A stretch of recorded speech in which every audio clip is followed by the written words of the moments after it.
안녕하세요 여러분, 반갑습니다. 아침 저녁 선선한 바람이 불어오는 좋은 계절입니다. 이 계절에 주님과 더 깊이 교제하고 만나는 은혜가 있으시길 바랍니다. 오늘은 마가복음 7장 말씀 함께 살펴보려고 합니다. 부스러기만으로 충분합니다 라는 제목으로 말씀을 살펴보겠습니다. 우리 그리스도인들이 사용하는 단어, 성경에 나오는 많은 말들 중에서 가장 소중한 단어가 은혜가 아닐까 생각합니다. 성경 속에 믿음, 소망, 사랑, 구원 등등 참 귀한 말들이, 귀한 단어들이 참 많고, 또 그 경중을 따질 수는 없는 것이지만 그 중에서도 우리가 가장 많이 사용하고 또 좋아하는 단어가 은혜일 것입니다. C.S. 루이스는 기독교를 다른 종교와 구별할 수 있는 가장 핵심적인 단어, 가장 핵심적인 개념이 은혜라고 말했습니다. 우리의 신앙생활 가운데 은혜가 그만큼 중요하다는 것입니다. 그런데 우리 시대의 교회가 그 참뜻을 잃어버린 단어가 또한 은혜라고 할 수 있습니다. 너무 남발하다 보니까, 너무 많이 사용하다 보니까 그 뜻이 오히려 퇴색되었습니다. 바르지 않게 사용할 때도 많이 있습니다. 은혜 받았습니다 라고 흔히 말하는데, 그 말은 마음에 어떤 감동을 받았다거나 아니면 나에게 참 유익했다, 그런 의미일 때가 많습니다. 그것도 좋은 뜻이지만 그것은 진짜 은혜의 의미와는 다른 것이죠. 우리가 그 의미를 되찾아야 할 단어가 은혜입니다. 다시 맛보고 경험해야 할 단어가 은혜입니다. 여러분, 은혜가 무엇인지, 우리가 어떻게 그 은혜를 맛보고 누리면서 살아갈 수 있는지 알고 계십니까? 그 은혜를 지금 풍성히 누리고 있으십니까? 오늘 우리가 살펴볼 마가복음 7장 24절부터 30절에 기록된 이 이야기는 은혜가 무엇인가, 그 은혜의 의미가 무엇인지를 정말 정확하게 가르쳐주는 이야기라고 할 수 있습니다. 먼저 말씀을 함께 읽겠습니다. 마가복음 7장 24절부터 30절 말씀입니다. 예수께서 일어나사 거기를 떠나 두로 지방으로 가서 한 집에 들어가 아무도 모르게 하시려 하나 숨길 수 없더라. 이에 더러운 귀신 들린 어린 딸을 둔 한 여자가 예수의 소문을 듣고 곧 와서 그 발 아래에 엎드리니, 그 여자는 헬라인이요 수로보니게 족속이라 자기 딸에게서 귀신 쫓아내 주시기를 간구하거늘, 예수께서 이르시되 자녀로 먼저 배불리 먹게 할지니 자녀의 떡을 취하여 개들에게 던짐이 마땅치 아니하니라.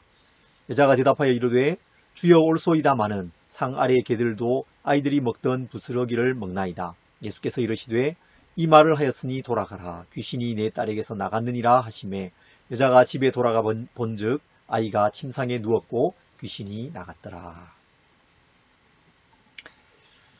여러분, 은혜가 뭘까요? 은혜라는 이 말은 자격 없는 자에게 값없이 주시는 하나님의 호의라는 그런 뜻을 가지고 있습니다.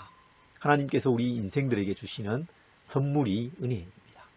은혜는 내가 뭔가를 해서 받는 대가가 아닙니다. 아무것도 한 것이 없지만 거저 받는 선물입니다. 그래서 이 하나님의 호의, 하나님의 이 은혜에 합당한 사람은 아무도 없습니다. 받을 만한 자격이 있는 사람이 없다는 것입니다. 먼저는 이 사실을 발견하는 것이 중요합니다. 자격 있는 사람이 없다는 것입니다. 예수님께서 두로 지방으로 가시는 것으로 오늘 이 이야기가 시작됩니다. 두로 지방은 이스라엘 북쪽에 있는 도시입니다. 지중 해변에 있는 도시였죠. 이스라엘 지경 밖에 있는 이방 도시입니다.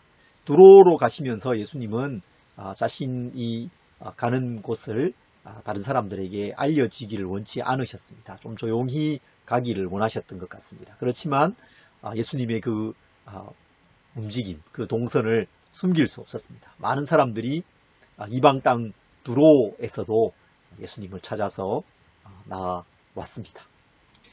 예수님께서 두로로 가시기 전에는 어떤 일이 있었을까요? 7장 1절부터 23절을 보면 바리새인들과 서기관들이 예수님께 나와서 예수님을 비난합니다. 그리고 거기에 대해서 예수님께서 그들과 매우 치열하게 논쟁하시고 그들을 책망하신 것을 볼 수 있습니다. 이들이 예수님께 나와서 예수님을 비난한 이유는 음식 먹기 전에 손을 잘 씻지 않는다는 이유였습니다. 유대인들이 지켜온 그 정결에 대한 전통을 예수님께서 잘 준수하지 않으셨다는 것입니다. 그러자 예수님께서 이들의 위선을 강하게 책망하셨습니다. 이사야 선지자의 그 말씀을 인용하면서 입술로는 하나님을 공경하지만 너희의 그 마음은 하나님에게서 멀다고 하셨습니다. 헛되이 하나님을 예배한다. 그들의 전통으로 하나님의 말씀을 버리고 있다라고 지적하셨습니다. 그리고 먹는 그 음식, 입으로 들어가는 그 음식이 사람을 더럽게 하는 것이 아니라 그들의 마음에서 나오는 것이 그들을 더럽게 한다고 말씀하셨죠. 마음에서 나오는 것은 악한 생각, 곧 음란과 살인과 간음과 탐욕과 악독과 속임과 음탕과 질투와 비방과 교만과 우매함이니 이 모든 악한 것이 다 속에서 나와서 사람을 더럽게 하느니라. 그렇게 말씀하셨습니다. 그리고는 그런 치열한 논쟁과 그들을 향한 책망을 하신 후에 그곳을 떠나서 이방 땅 두로로 가셨습니다. 두로에 도착하자 소문을 들은 많은 사람들이 예수님께 나와왔습니다. 그런데 그 중에 한 여인이 있었습니다. 이 여인은 헬라인이었고 수로보니게, 시리아와 페니키아 쪽 속에 속한 사람이었습니다. 이 여인이 주님께 와서 발 앞에 엎드려서 간절히 도움을 요청했는데 그것은 그 여인의 딸이 더러운 귀신에 사로잡혀 있었기 때문입니다. 이 여인은 사실 감히 하나님께 나아올 수 없는 사람이었죠. 하나님의 호의를 기대할 자격이 없는 사람이었습니다. 나와서 도움을 요청할 자격이 없었습니다. 먼저는 이방인이었기 때문에 그렇습니다. 그리고 또한 여인이었기 때문입니다. 그리고 그 딸이 더러운 귀신 들린 사람이었기 때문에 그렇습니다. 하나님 앞에서의 정결을 위해서 손까지 깨끗이 씻고 손을 씻지 않는다고 주님을 비방했던 그 유대인들의 모습과 한번 비교해 보십시오. 그러면 이 여인이 얼마나 자격 없는 사람인지 또 하나님께 받아들여질 수 없는 사람인지를 알 수 있습니다. 당시 유대의 그 문화 속에서 이 여인은 하나님께 받아들여질 수 없는 사람이었습니다. 이 여인에 대한 예수님의 반응도 아주 냉담했습니다. 정말 냉담했습니다. 이렇게 말씀하시죠. 자녀로 먼저 배불리 먹게 할지니 자녀의 떡을 취하여 개들에게 던짐이 마땅치 아니하니라. 여인의 요청을 단칼에 거절하십니다. 거절하실 뿐 아니라 여인을 개라고 말씀하셨죠. 시대가 다르고 문화가 다르지만 이런 표현은 매우 모욕적이고 차별적이고 상대를 비하하는 말입니다. 유대인들이 이방인들에 대해 가졌던 그 인식을 예수님도 그대로 가지고 계셨던 것일까요? 그래서 이 여인을 정말 개처럼 이렇게 취급하시는 것일까요? 예수님께서 이 여인에 대해서 이토록 냉담한 반응, 비하의 말을 하신 이유가 무엇이겠습니까? 우리는 마가복음의 앞부분에서도 예수님의 이런 냉담한 반응을 본 적이 있습니다. 기억나십니까? 예수님의 어머니와 형제들이 예수님을 찾아왔을 때 그 어머니에 대해서 심지어 어머니와 형제였음에도 불구하고 아주 냉담한 반응을 보이셨던 것을 볼 수 있습니다. 이런 예수님의 의외의 반응, 의외의 이 냉담한 반응은 의미가 있는 것입니다. 어떤 뜻이 있는 것입니다. 예수님께서 이 여인을 정말 도와줄 마음이 없으셨다면 예수님께서 굳이 그 이방 땅 두로로 가시지 않으셨겠죠. 유대인들과의 그 치열한 책망 이후에 이방으로 가신 것은 의미가 있는 것이었고 이 여인에 대해서 냉담한 반응을 보이신 것도 의미가 있는 것이었습니다. 여러분, 때로 우리는 하나님께서 우리에게 냉담하게 대하시는 것처럼 느낄 때가 있습니다. 기도에 응답하지 않으실 때가 있습니다. 속히 응답되지 않을 때가 있죠. 하나님께서 침묵하시는 것처럼 느껴질 때, 하나님이 숨어 계시는 것처럼 느껴질 때가 있습니다. 정말 절실히 하나님의 도우심이 필요한데 도와주시지 않는 것처럼 느껴질 때가 있습니다. 그래서 하나님께 실망하죠. 성도들을 만나서 이렇게 얘기를 하다 보면 하나님께 화가 나 있는 분들을 만나기도 합니다. 하나님이 왜 나에게 이러시는지 모르겠다. 그렇게 말씀하는 분들이 있습니다. 이럴 때 우리가 기억할 것이 있습니다. 우리를 향한 하나님의 선하신 뜻이 있다는 것입니다. 하나님의 냉담함은 의미가 있는 것입니다. 그것을 이 여인이 안 것일까요? 예수님의 말씀에 대해서 여인의 그 대답, 여인의 말이 정말 놀랍습니다. 깊은 울림이 있습니다. 뭐라고 말합니까? 주여 옳습니다. 그렇게 말합니다. 주님의 그 말씀이 옳습니다. 저는 여인의 이 말이 정말 마음에 깊이 와닿습니다. 여인이 내가 옳다고 주장하지 않아요. 자기 자신이 기준이 되어 있지 않습니다. 이 여인은 자신의 자격 없음을 깊이 인정하고 있습니다. 저는 주님께 감히 나아올 자격이 없습니다. 저는 주님의 그 호의를 구할 자격도 없습니다. 그 어떤 것도 저에게 합당하거나 당연하거나 그렇지 않습니다. 그래서 하나님 주님께 감히 그것을 당연하다고 요구하는 것이 아닙니다. 주님의 말씀이 옳습니다. 그것을 깊이 인정합니다. 여러분, 하나님께 무언가를 당당히 요구할 수 있는 사람은 없습니다. 하나님께 지금 하시는 일이 뭐냐고, 왜 이렇게 하시느냐고 물을 수 있는 사람이 아무도 없습니다. 모두가 하나님 앞에서는 자격 없는 사람입니다. 특히나 죄로 더러워진 우리가 어떻게 하나님의 그 영광에 이를 수가 있습니까? 하나님 앞에 감히 설 수조차 없는 것입니다. 그것을 이 여인은 인정하고 있죠. 이것은 여러분, 바리새인과 서기관들의 태도와는 너무나도 다른 것이었습니다. 그들은 이 사실을 몰랐습니다. 인정하지 않았습니다. 그들은 날마다 손을 깨끗이 씻고 율법을 철저하게 지켰기 때문에 자신들이 깨끗하다고 생각했습니다. 자격이 있다고 생각했죠. 그러나 그들을 향한 주님의 그 진단은 무엇이었습니까? 너희의 마음이 더럽다. 입술로는 하나님을 공경하지만 너희의 마음은 하나님에게서 너무나도 멀다. 인간의 전통은 지키면서 하나님의 말씀은 버렸구나. 하나님을 헛되이 예배하고 있구나. 더구나 그들이 더럽다고 생각하고 비방하고 함께 식사조차 하지 않는 이방 사람, 여인, 더구나 그 딸이 귀신 들린 이 여인은 어떻습니까? 자신의 자격 없음을 깊이 인정하고 있습니다. 너무나도 다른 것이죠. 그리고 하나님의 은혜는 바로 이 자격 없는 사람에게 주어지는 것입니다. 자격 없는 사람이 은혜에 대해서는 자격자입니다. 자신의 자격 없음을 깊이 깨닫고 인정하는 사람에게 하나님의 은혜가 깃드는 것입니다. 이것이 은혜의 역설입니다. 오늘 우리가 회복해야 할 마음이 바로 이 자격 없는 자의 마음입니다. 이것은 하나님 앞에 서는 것입니다. 내가 대면하는 그분이 어떤 분이신지, 천지 만물을 지으시고 통치하시는 분, 나의 이 모든 삶을 주관하시는 주권자라는 것을 깨닫고 인정하는 것입니다. 예수님께서 온 세상의 구원자로 오신 하나님의 아들이심을 이 여인이 깨닫고 자신이 그 앞에 서 있다는 것을 깨달은 것입니다. 하나님 앞에서, 예수님 앞에서 나 자신을 발견하는 것입니다. 그것이 나는 참 자격이 없구나, 부족하구나, 나는 죄인이구나 깨닫는 것이죠. 이 자격 없는 자의 마음이 없으면 은혜를 은혜로 깨달을 수 없습니다. 다 당연한 것으로 생각해요. 오히려 부족하다고 불평합니다. 원망합니다. 감사가 없는 것입니다. 그리고 그 마음에는 은혜가 깃들 수 없습니다. 여러분, 하나님의 그 크심과 위엄을 깊이 묵상하십시오. 그 앞에 잠잠히 머무십시오. 그리고 그 앞에 있는 나, 작고 보잘것없고 마음에 온갖 더러움이 가득하고 하나님의 호의와 은혜에 대해서 자격이 없는 나 자신을 깊이 발견하시기를 바랍니다.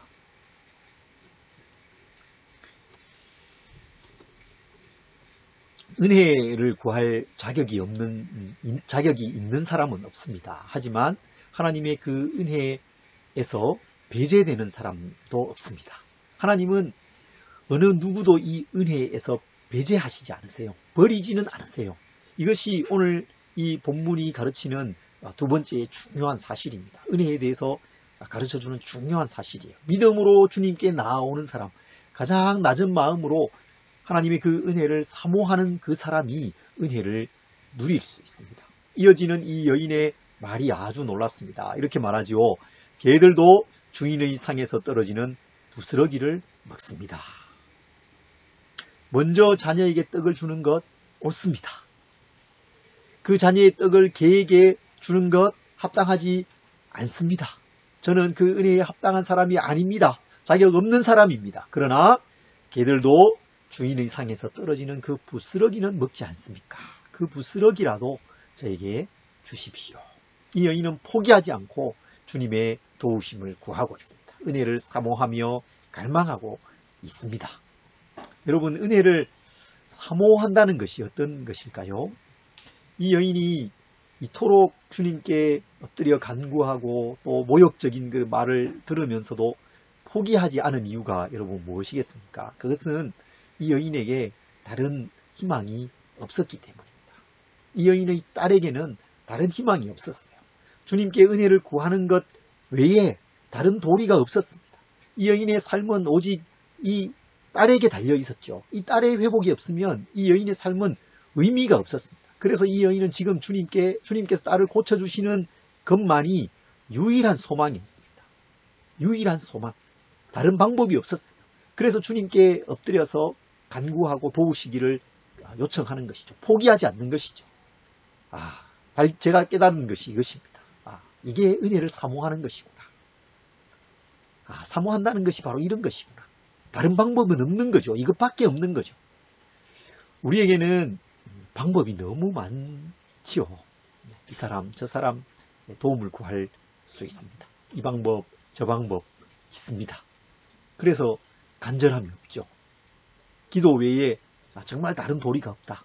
하나님의 은혜를 구하는 것 외에 다른 도리가 없다. 다른 방법이 없다. 그런 절박함이 우리에게 없습니다.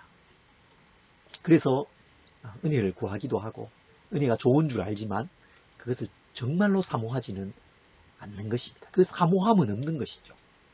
우리 믿음의 이 선배들, 어머님, 할머님들 추운 겨울에 교회 그 찬 바닥에 와가지고 이불 뒤집어 쓰고 철야 기도하면서 기도하시던 분들이 계셨잖아요. 그분들이 떠올랐습니다. 가진 것도 없습니다. 돈 구할 것도 없습니다. 돈을 빌릴 데도 없죠. 심지어 자녀들 먹일 것, 공부시킬 것도 없었잖아요. 그래서 다른 방법이 없는 거예요. 그냥 예배당에 와서 기도하는 거. 그냥 우는 거죠. 하나님의 은혜가 아니면 살 수가 없어서 그렇게 은혜를 구하고 기도한 것입니다. 그래서 그분들은 그렇게 하나님의 은혜를 얻었고 하나님의 그 은혜로 살았습니다. 그 어려운 시절에 은혜가 있어서 살았어요. 그런데 오늘 우리는 방법이 많습니다. 해볼 수 있는 게 많아요. 그래서 아무 문제 없이 잘 삽니까? 아니죠. 은혜가 없는데 어떻게 잘 살 수 있습니까? 나의 방법이 많고 나의 수단이 많은 그곳에는 사모함이 없고 또 은혜도 없는 것입니다. 사모하는 마음에 은혜가 깃드는 것입니다. 지금 우리에게 필요한 것이 이 시대의 교회에 필요한 것이 하나님의 은혜입니다. 감히 하나님께 구할 자격이 없지만 그 자격 없는 자에게 부어주시는 하나님의 호의, 하나님의 도우심, 그 은혜가 필요합니다. 돈이 필요한 것이 아니고 정부의 지원이 필요한 것이 아니고 백신이 필요한 것이 아니고요. 하나님의 은혜가 필요합니다. 물론 그런 모든 것들이 다 필요하지요. 그러나 정말 절대적으로 필요한 것, 우리에게 생명 같은 것은 바로 하나님의 은혜입니다. 마치 우리가 숨쉬는 이 공기와 같은 것, 그것이 하나님의 은혜입니다. 은혜가 있어야 우리가 삽니다. 은혜를 구하는 것 외에 다른 방법이 없습니다. 다른 도리가 우리에게 없습니다. 그래서 우리는 은혜를 사모해야 되는 것입니다. 마지막으로 하나님의 은혜는 정말로 무한한 것입니다. 정말로 크고 풍성합니다. 우리가 상상하는 그 이상으로 큰 것입니다. 그 작은 부분을 경험하고 맛보기만 해도 그것은 우리의 영혼과 존재를 다 채우고 만족하게 합니다. 우리가 감당할 수 없는 큰 문제도 하나님이 도우시면, 하나님께서 은혜를 베푸시면 해결됩니다. 인생의 해답을 얻게 되는 것입니다. 지난 주일 우리가 오병이어 이야기를 살펴보았지 않습니까? 보리떡 5개와 물고기 2마리로 남자 5,000명을 먹이고 12바구니가 남았습니다. 여자와 아이를 포함하면 2만 명이 더 넘었습니다. 그 숫자가 문제가 아니죠. 사람이 더 많았다면 더 많은 사람들이 먹을 수 있었을 것입니다. 넘치도록 풍성한 하나님의 잔치가 펼쳐졌습니다. 하나님의 은혜가 얼마나 크고 무한한지 보여주는 이야기죠.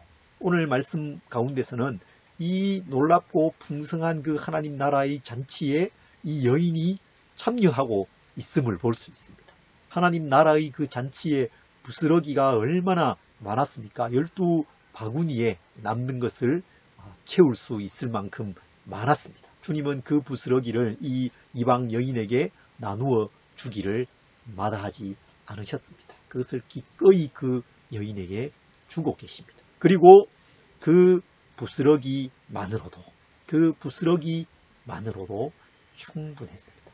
은혜의 그 작은 부분을 맛보는 것만으로도 충분했습니다. 여인의 딸은 깨끗이 회복되었습니다. 귀신은 떠나갔습니다. 딸은 그의 침대에 누워서 평안히 잠들어 있습니다. 그 잠든 딸을 바라보는 이 여인의 마음은 어땠을까요? 정말 말할 수 없는 감사와 감격과 기쁨으로 가득 채워져 있었을 것입니다. 이 세상을 다 얻은 것 같은, 그의 존재가 가득히 채워진 것 같은 그런 만족이 그에게 있었을 것입니다.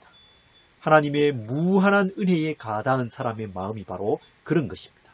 여러분, 오늘 우리에게 바로 이런 은혜가 필요한 것입니다. 자격 없음을 깊이 인정하면서 하나님께로 나아갑시다. 은혜 아니면 살 수 없다는 것을 알고 은혜를 깊이 사모하시기 바랍니다. 오늘 우리에게 그 은혜의, 그 크고 풍성한 은혜의 작은 부분만이라도, 부스러기만이라도 경험되기를, 그 크고 놀라운 은혜를 우리에게 조금이라도 맛보게 해주시고 부어 주시기를 간절히 소망하면서 하나님께로 나아가는 우리 지체들이 되시기를 간절히 소망합니다.